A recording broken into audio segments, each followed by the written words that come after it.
नमस्कार। भारत माता की, भारत माता की।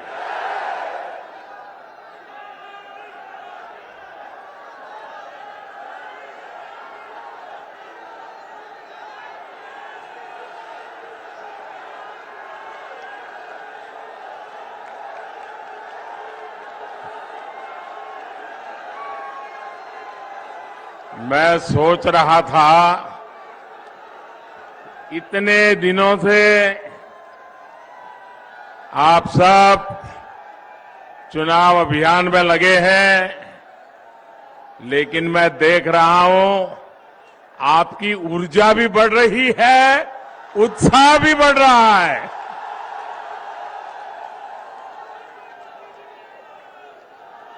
दिसंबर महीने में मैं कानपुर शहर में मेट्रो का लोकार्पण करने के लिए आया था और मैंने देखा हजारों हजारों लोग, माताएं बहनें मुझे आशीर्वाद देने के लिए आए हुए थे। आज कानपुर देहात भी हम सभी पर ऐसा ही स्नेह दिखा रहा है। आपका ये प्यार ही मुझे निरंतर प्रेरित करता है कि आपके लिए दिन रात मेहनत करो, दिन रात आपके लिए मैं खुद को खपाता रहूं। साथियों, कानपुर देहात, बिठूर की इस पावन धरती में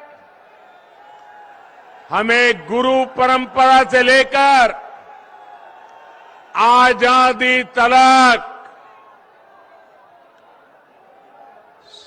हर प्रकार का जीवन में एक ललक, एक जोम, एक कमिटमेंट हमें नजर आता है। आज हमारे साथ जालौन के भी लोग वर्चुअली जुड़े हुए हैं। हाथ से बने रंग बिरंगे कागजों के लिए प्रसिद्ध जालौन की धरती को भी मैं प्रणाम करता हूं। साथियों, मैं कानपुर देहात का एक और वजह से बहुत आभारी हूं। कानपुर देहात ने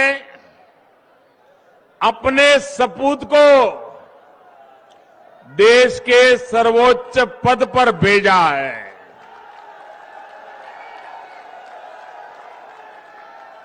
मैं जब भी हमारे आदरणीय राष्ट्रपति जी से मिलने जाता हूं तो वो मुझसे आप लोगों के बारे में, कानपुर देहात जिले के जीवन के बारे में इतनी बातें बताते हैं, उनके दिल में आपके लिए जो प्यार है वो उनकी बातों में आसानी से समझ में आता है।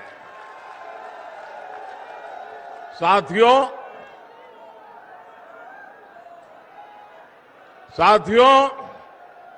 आज उत्तर प्रदेश में दूसरे चरण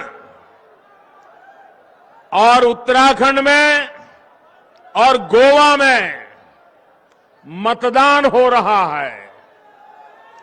मैं सभी मतदाताओं, विशेषकर फर्स्ट टाइम वोटर्स से आग्रह करता हूं कि ज्यादा से ज्यादा संख्या में वोट देने का उनका ये पहली बार मौका, उस मौके को जाने न दे, ताकि अपने जीवन में उनको याद रहेगा कि कितनी छोटी उम्र में पहला वोट डाला था। आज उत्तराखंड में भी चुनाव हो रहा है, आज गोवा में भी चुनाव हो रहा है, और अब जब गोवा में चुनाव हो रहा है तो मैं देश के मतदाताओं के सामने, और विशेषकर जहां चुनाव चल रहा है वहां के मतदाताओं को भी एक बात से अवगत कराना चाहता हूं। मैंने कल गोवा के एक अखबार का इंटरव्यू देखा। देखिए, चुनाव गोवा में चल रहा है और टीएमसी, ममता बनर्जी की पार्टी, उनके एक नेता, उसने गोवा में, वो चुनाव पहली बार लड़ रहे हैं, और उनको पूछा गया कि यहां आपकी पार्टी का कोई वजूद तो है नहीं, आप यहां चुनाव लड़ने क्यों आए हो? तो उन्होंने क्या जवाब दिया? वो जवाब देश के इलेक्शन कमीशन के लिए भी गौर करने जैसा है, हिंदुस्तान के मतदाताओं को भी गौर करने जैसा है, और मेरे उत्तर प्रदेश के मतदाताओं को भी गौर करने जैसा है। क्या जवाब दिया? बंगाल की टीएमसी पार्टी जो गोवा में चुनाव लड़ने गई है, वो कहती है हमने तो उस पार्टी से इसलिए गठबंधन किया है क्योंकि हम गोवा में हिंदू वोटों को बांटना चाहते हैं। आप देखिए, ये हिम्मत, क्या ये लोकतंत्र है, सेकुलरिज्म है क्या? आप खुलेआम कहें कि हम हिंदू वोटों को बांटना चाहते हैं, तो आप किसके वोट इकट्ठा करना चाहते हो? ये भेदभाव, क्या ये भाषा लोकतंत्र की है क्या? मैं गोवा के मतदाताओं को कहना चाहता हूं, ये मौका है इस प्रकार की राजनीति को दफना देने का।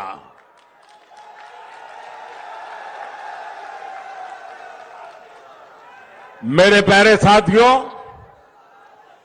उत्तर प्रदेश में दूसरा चरण का जो ट्रेंड आया है, और पहले चरण की वोटिंग जो हुई है, इसने 4 बातें बहुत साफ कर दी है। पहला, भाजपा की सरकार, योगी जी की सरकार फिर से आ रही है, जोर शोर से आ रही है, गाजे बाजे के साथ आ रही है। दूसरा, हर जाति, हर बिरादरी के लोग, हर वर्ग के लोग बिना बटे, गांव और शहर बिना बटे, आज बिना किसी भ्रम में पड़े एकजुट होकर यूपी के तेज विकास के लिए वोटिंग करके पहले फेज में बीजेपी को बहुत आगे बढ़ा दिया है, और दूसरा फेज भी बढ़ रहा है। तीसरा, हमारी माताओं बहनों ने, हमारी बेटियां ने बीजेपी की जीत का झंडा खुद उठा लिया है। माताओं बहनों ने सुरक्षा के नाम पर सम्मानपूर्वक जो जिंदगी मिल रही है, उसके लिए माताओं बहनों ने बीजेपी को जिताने का झंडा उठा लिया है। चौथा, ये पहले 2 चरण के आधार पर मैं विश्वास से कह रहा हूं, चौथा, मेरी मुस्लिम बहनें चुपचाप बिना किसी शोर शराबे के मन बनाकर मोदी को आशीर्वाद देने के लिए घर से निकल रही है। हमारी मुस्लिम महिलाएं, हमारी मुस्लिम बहनें, बेटियां जानती हैं कि जो सुख दुख में काम आता है वो ही अपना होता है। इन 4 बातों ने इन गौर परिवारवादी लोगों का चारों खाने पर चित्त कर दिया है भाइयों, उनको पराजित कर दिया है। यूपी के लोगों ने इन्हें 2014 में हराया,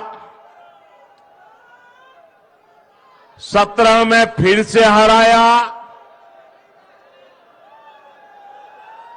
19 में फिर एक बार हराया और अब 22 में भी गौर परिवारवादी फिर से हारेंगे।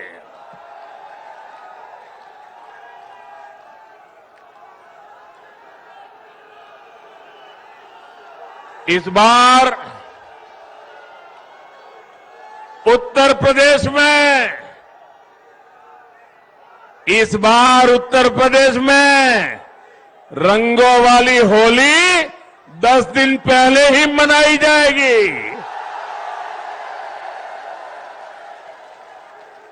10 मार्च को ही जब चुनाव नतीजे आएंगे, धूमधाम से रंगों वाली होली शुरू हो जाएगी।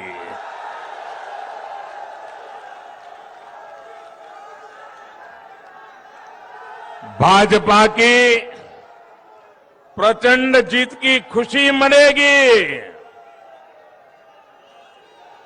हर बार ये लोग चुनाव में आते हैं तो नया पार्टनर लेकर के आते हैं, नया साथी लेकर के आते हैं। नए साथी के कंधे के भरोसे चलने की कोशिश करते हैं। आप लोग ऐसा लोगों पर विश्वास करेंगे कि जो हर चुनाव में जिस साथी को लाते हैं उसको भी धक्का मार करके निकाल देते हैं, दूसरे चुनाव में दूसरा साथी लाते हैं, तीसरे चुनाव में तीसरा साथी लाते हैं। जो साथी बदलते हैं वो आपका साथ देंगे क्या? वो आपका साथ देंगे क्या? जो चुनाव में साथ जिएंगे साथ मरेंगे के वादे करते हैं, चुनाव समाप्त होते ही लात मार देते हैं, वो आपका भला करेंगे क्या? अरे जो अपने साथियों पे भरोसा नहीं करते वो आप पे भरोसा करेंगे क्या? आपका भला करेंगे क्या? आपको साथ देंगे क्या? तो ऐसे लोगों पर हम भरोसा कर सकते हैं क्या? ऐसे लोगों के साथ हम चल सकते हैं क्या? जो सिर्फ गौर परिवार का भला करना चाहते हैं, वो कभी हमें के युवाओं का भला करेंगे क्या? यहां की माताओं बहनों का भला करेंगे क्या? यहां की बेटियों का भला करेंगे क्या?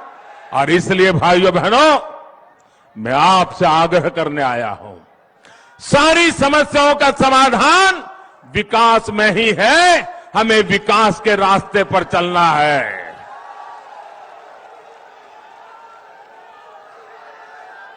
मतदाताओं को गुमराह करते हैं और पराजय के बाद में हार का ठिकरा जिसको साथ में ले आए हैं ना, उसी पे गले पर मर देते हैं जी। आप देखिए 10 मार्च के बाद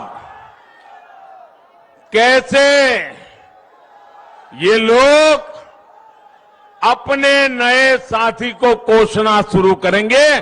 दोनों एक दूसरे को तू मैं करेंगे। साथियों, पहले की सरकारों ने यूपी के सामर्थ्य के साथ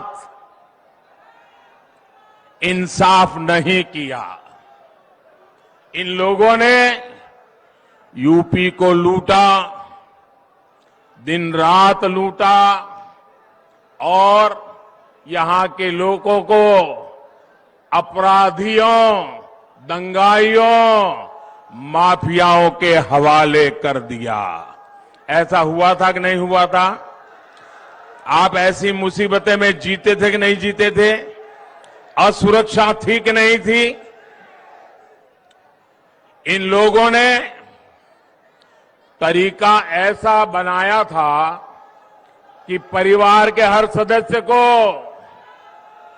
इनकी राज करने का तरीका मालूम है ना आपको? ये गोर परिवारवादी जब राज करते थे तो परिवार के सदस्यों को अलग अलग इलाका बांट देते थे। भतीजा इस जिले में से रुपये कमाएगा, भांजा यहां से लूटेगा, बहन उस इलाके की मालिक, चाचा उस इलाके का मालिक। उन्होंने इलाके बांट दिए थे कि नहीं? लूटने के तरीके खोज लिए थे कि नहीं? करने की व्यवस्था बनाई थी कि नहीं बनाई थी?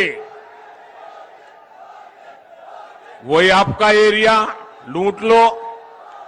भाइयों बहनों, इन लोगों का बस चलता, इन लोगों का बस चलता तो कानपुर और कानपुर की तरह ही यूपी के और शहरों में एक एक मोहल्ला माफियागंज के नाम से बना देंगे।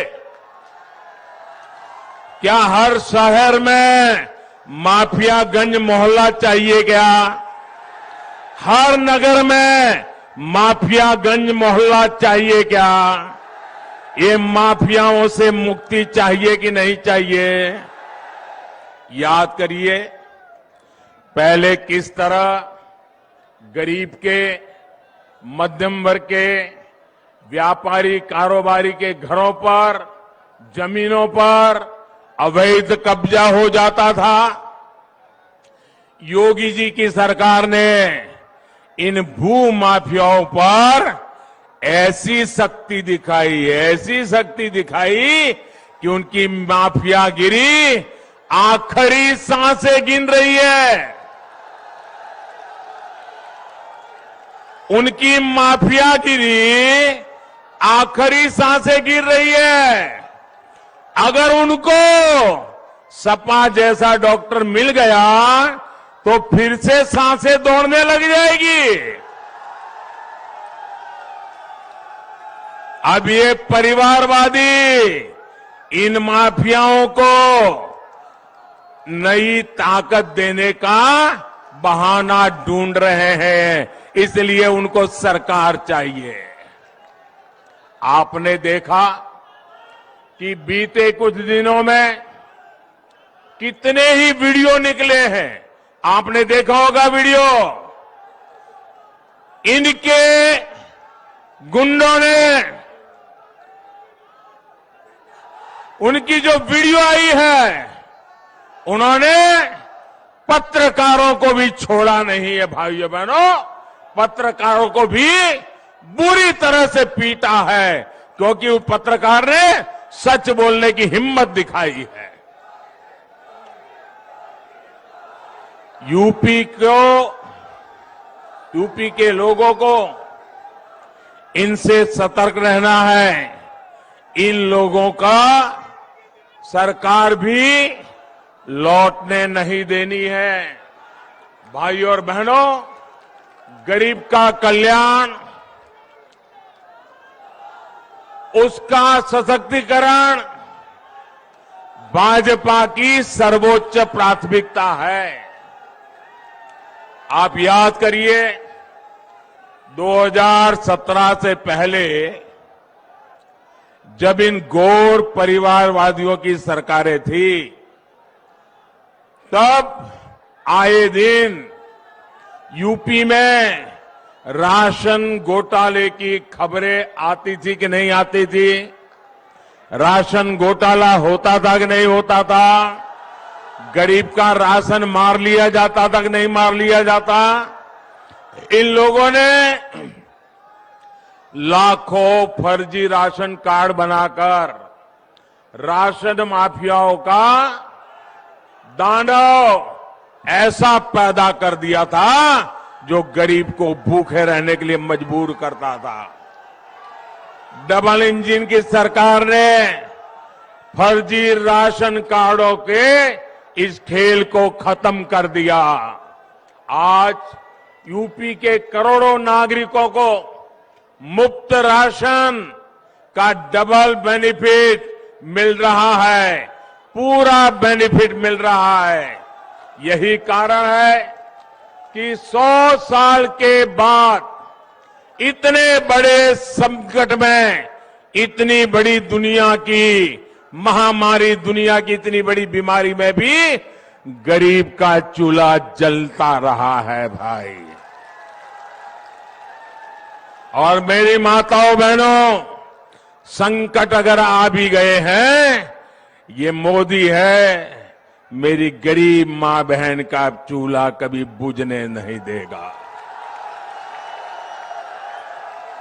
One nation one ration card योजना भी मदद कर रही है। अगर यूपी का कोई परिवार किसी दूसरे राज्य में जाए,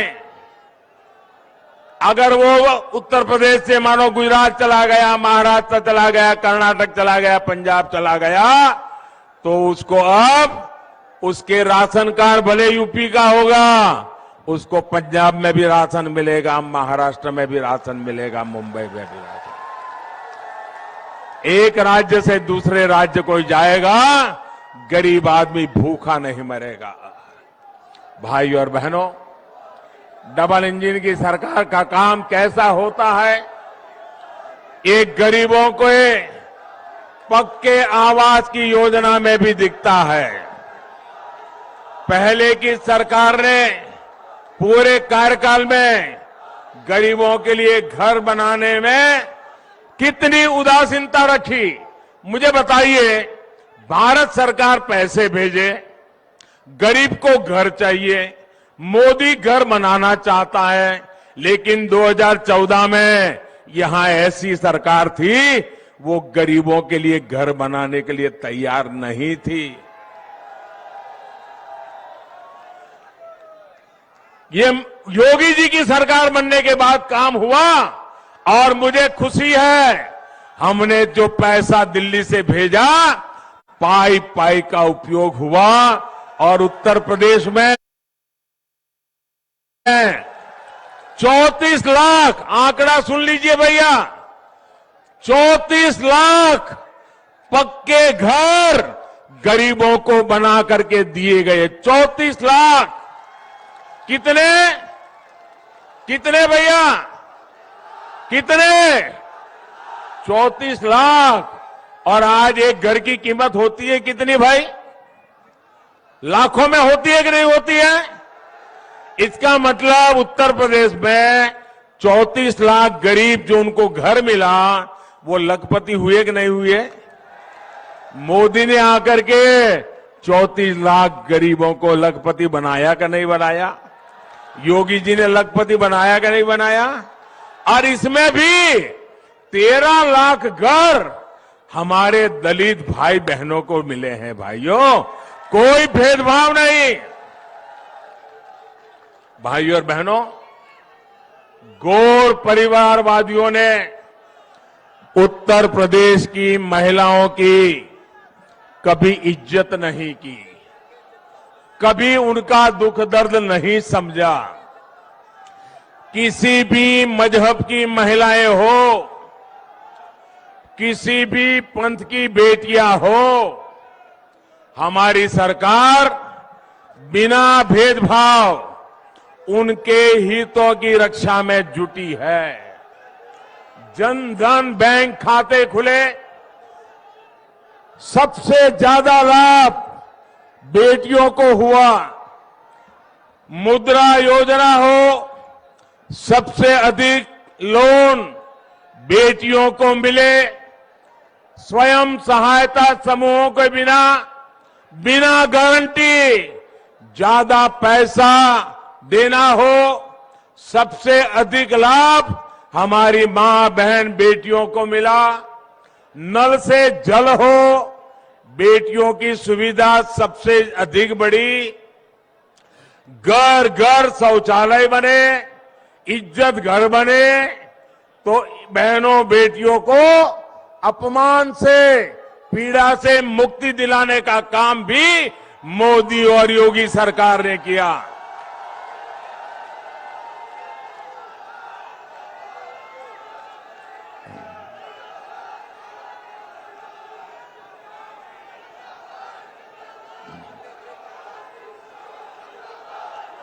जिस पीएम आवास योजना के बारे में मैंने अभी बताया, उसमें जो घर दिए जा रहे हैं, उसमें ज्यादातर महिलाओं के ही नाम, और सबसे बड़ी बात, योगी जी की सरकार की शक्ति से मंचलों, गुंडों, दबंगों, दंगाइयों में जो डर पैदा हुआ है, वो हमारी बहन बेटियों के हौसले को बुलंद करने में बहुत उपयोगी है। और इसलिए यूपी की हर बहन बेटी कह रही है, यूपी के लिए योगी उपयोगी है। और साथियों, महिलाओं के लिए जो काम हमारी सरकार ने किया है, उसकी बहुत बड़ी लाभार्थी मुस्लिम बहन बेटियां भी हैं। हमारी मुस्लिम बेटियों को भी पढ़ाई के लिए जाते समय रास्ते के मंचलों की वजह से बहुत दिक्कत होती थी। जब यूपी में अपराधी कंट्रोल में आए, तो इसका लाभ मुस्लिम बहन बेटियों को भी मिला। मुझे खुशी है कि पिछले 7 सालों में स्कूल में, कॉलेजों में मुस्लिम बेटियों की संख्या भी बढ़ रही है। मेरा निरंतर प्रयास रहा है कि कैसे अपनी मुस्लिम बहन बेटियों का जीवन मैं आसान बना सकूं। आप कल्पना कर सकते हैं, आप जरा कल्पना करिए, हर पुरुष कल्पना करे। मैं जो बात बताता हूं, मैं मुसलमान पुरुषों की भी कहता हूं, आप जरा कल्पना कीजिए, मायके से अगर औरत खाली हाथ लौटती है तो फटाक से 3 तलाक दे दिया जाए। ससुराल से पत्नी बाइक लेकर के नहीं भाई, तो 3 तलाक दे दी जाए। ससुराल से अपनी पत्नी सोने की चेन लेकर के नहीं आई, तो 3 तलाक दे दो। घड़ी मंगवाई, घड़ी नहीं आई, 3 तलाक दे दो। मोबाइल मंगवाया, मोबाइल नहीं आया, 3 तलाक दे दो। कोई भी छोटी सी बात पर तलाक तलाक तलाक कहकर मुस्लिम महिलाओं का पूरा जीवन बर्बाद हो जाता था। और सिर्फ उस मुस्लिम महिला का ही नहीं, आप उस बेटी के पिता का दर्द समझिए, उस बेटी की मां का दर्द समझिए। जब बेटी वापस चली आए तो उसके मन पर कितनी गुजरती होगी। वो हमेशा इस डर में जीती थी कि कहीं बेटी 3 तलाक ना हो जाए। साथियों, आज देश की हर मुस्लिम बहन बेटी के पास 3 तलाक के खिलाफ कानून की सुरक्षा हमने दी है। एक रिपोर्ट में सामने आया है, 3 तलाक का कानून बनने के बाद यूपी की हजारों बेटियों का घर टूटने से बचा है, तबाह होने से बचा है। मेरी बहन बेटियां बच गई है और उनके मायके वाले भी बच गए हैं। गौर परिवारवादियों ने किसानों और खासकर छोटे किसानों को भी हमेशा धोखा दिया है। ऐसे छोटे किसानों की चिंता पूरे देश में सिर्फ और सिर्फ भारतीय जनता पार्टी कर रही है। हमने छोटे किसानों के लिए पीएम किसान सम्मान निधि शुरू की, उसके बैंक खाते में सीधे पैसे भेजना शुरू किया। हमने फसल बीमा के नियमों में बदलाव किया, उनके लिए विशेष हमने पेंशन योजना शुरू की। हम किसानों के क्रेडिट कार्ड के दायरों को बढ़ा करके पशुपालन करने वालों को, मछली पालन करने वालों को भी हमने किसान क्रेडिट कार्ड का लाभ दिया। हम उत्तर प्रदेश में डेयरी सेक्टर को भी तेजी से विस्तार कर रहे हैं। ये डेयरी प्लांट अपनी बिजली की जरूरत गोबर से बनी बायोगैस से पूरी कर सके, इसकी भी व्यवस्था की जा रही है। इससे किसान को आय का एक और अतिरिक्त विकल्प मिलेगा और दूध न देने वाले पशुओं का उनको गोबर बेच करके भी कमाई का एक नया विकल्प हम पूरे उत्तर प्रदेश में देने जा रहे हैं। बूढ़ा पशु भी किसान को, पशुपालक को आय कराएगा। योगी जी की सरकार पहले ही ऐसे बेसहारा पशुओं के लिए गौशालाओं के निर्माण में पूरी ईमानदारी से काम कर रही है। 10 मार्च को दोबारा सरकार बनने के बाद इस अभियान को और गति दी जाएगी ताकि किसानों को कोई दिक्कत न हो। भाइयों और बहनों,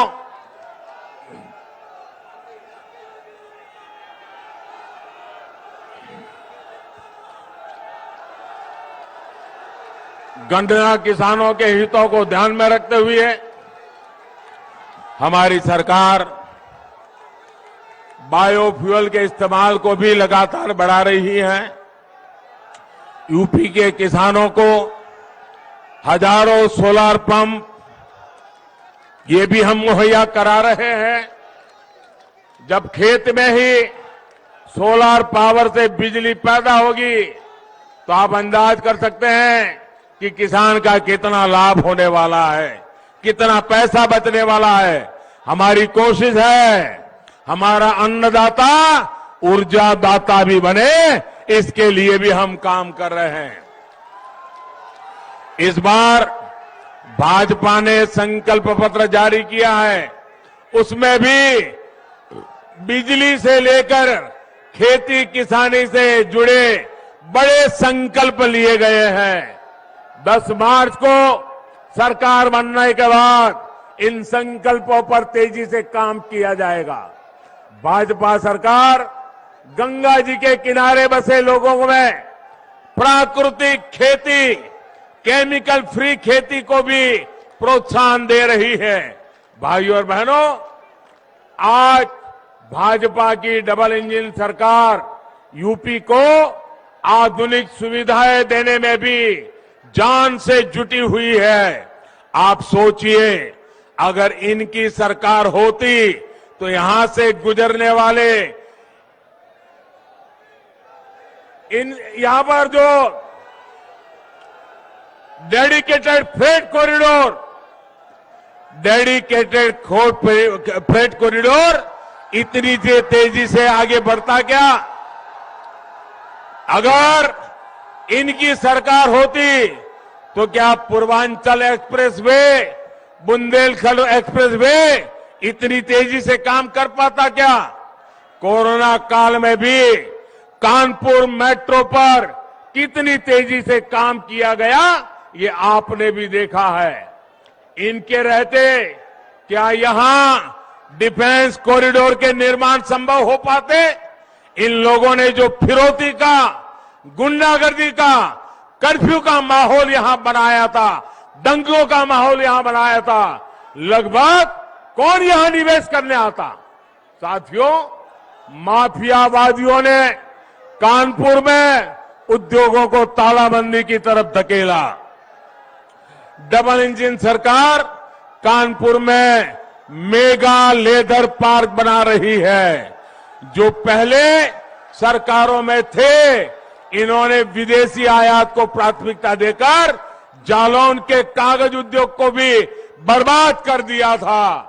लेकिन योगी जी की सरकार ने कागज उद्योग के साथ साथ जालौन के मटर को भी वैश्विक पहचान दिलाने के लिए कदम उठाए हैं। आज जब मोदी देश में वोकल फॉर लोकल, लोकल के लिए वोकल होने की अपील करता है, तो उसके पीछे आप जिन उद्योगों से जुड़े हैं, आपके उद्योगों को ताकत देने का हम काम कर रहे हैं। कुटीर उद्योगों का सामर्थ्य बढ़ाने के लिए काम कर रहे हैं। सबका साथ, सबका विकास, यही हमारा मंत्र है, यही हमारा संकल्प है। लेकिन इसके लिए सबका प्रयास भी आवश्यक है।